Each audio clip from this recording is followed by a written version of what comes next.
And here in the studio to share more on how Singapore is navigating geopolitical challenges to grow our economy is Deputy Prime Minister and Trade and Industry Minister Gan Kim Yong.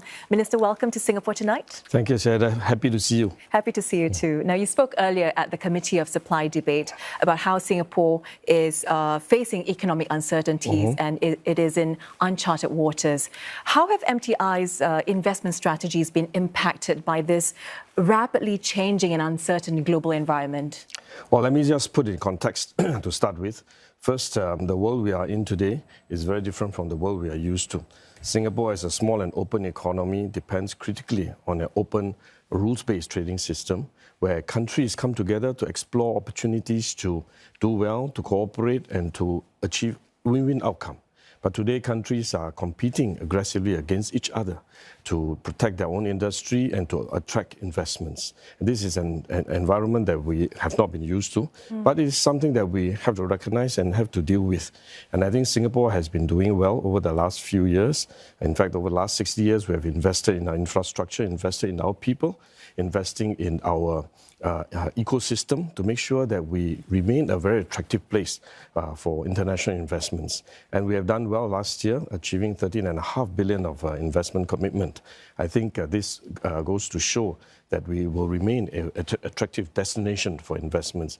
We must continue to do so. And our investments in R&D going forward is a key strategy to continue to make Singapore a key node in the global supply chain. And this will help us to continue to be attractive for investors who want to be based in Singapore.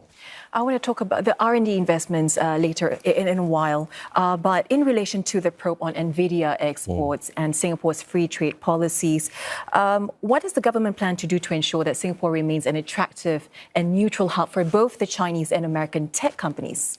I think the most important strategy is really to remain open, remain transparent, and work with our trading partners closely to ensure that companies who are operating in Singapore is aware of the obligations that they have when they do business with other countries.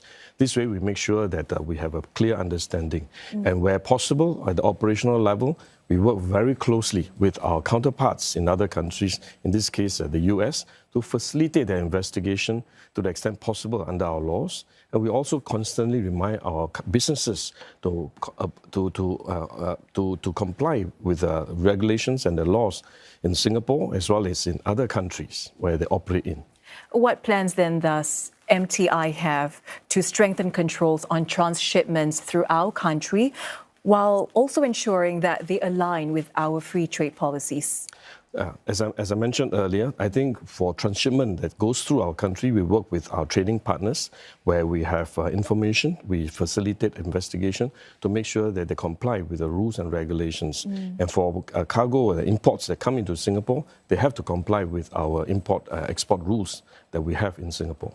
Okay, we are ramping up investments into Singapore's semiconductor R&D capabilities. As you said, we are investing in our people.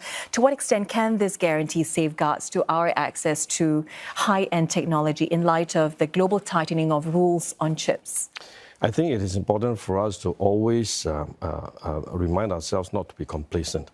There is no guarantee that we will always be successful. It requires a lot of hard work. It requires the whole of Singapore to come together between the government, the people, and the businesses. We need to invest in our R&D, in our technology development. We also need to invest in our people. Specifically in R&D, this helps us to develop our own technology that is complementary to the technologies around the world, the high-end technology. Many of the R&D facilities are activities undertaken by the MNCs where they bring in the technology and do their R&D here. But we also want to encourage our local SMEs to also be involved in R&D activities.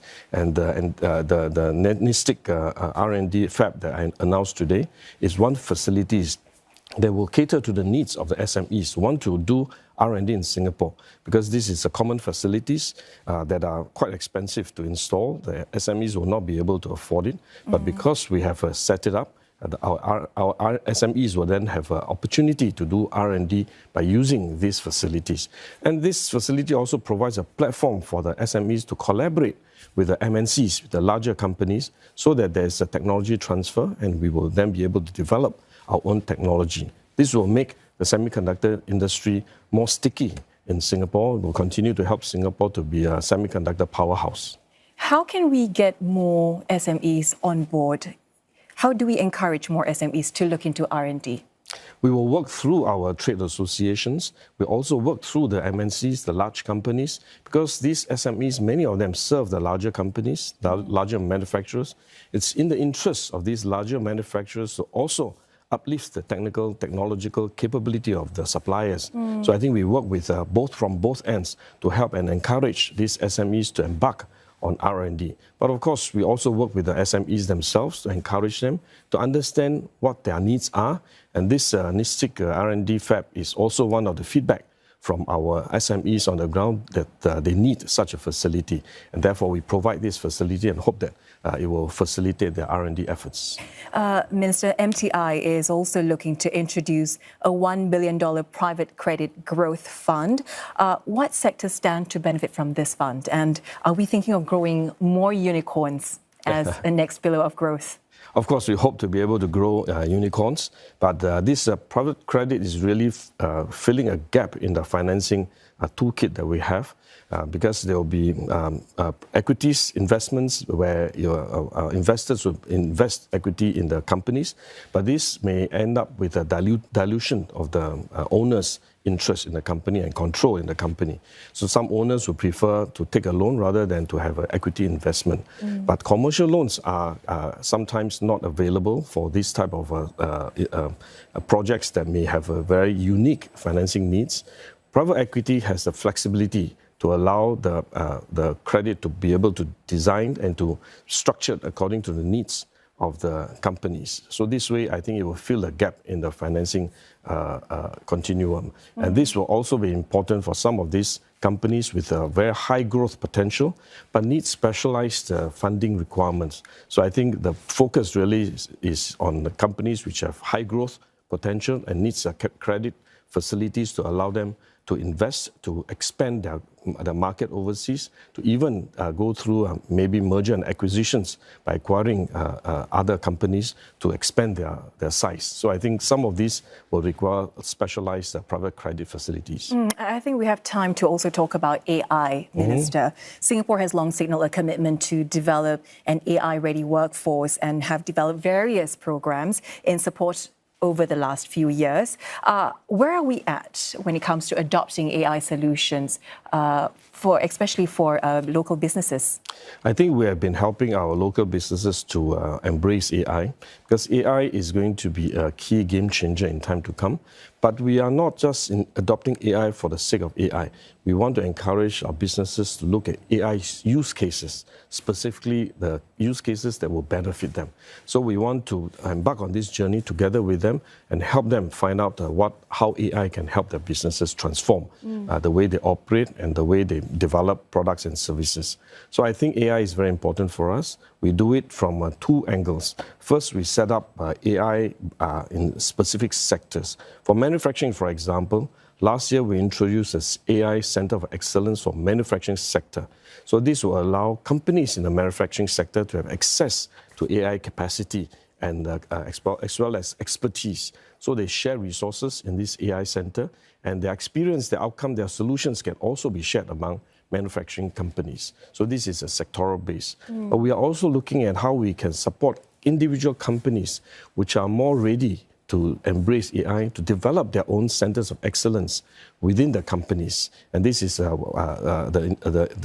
objective of this enterprise compute initiative that we introduced today.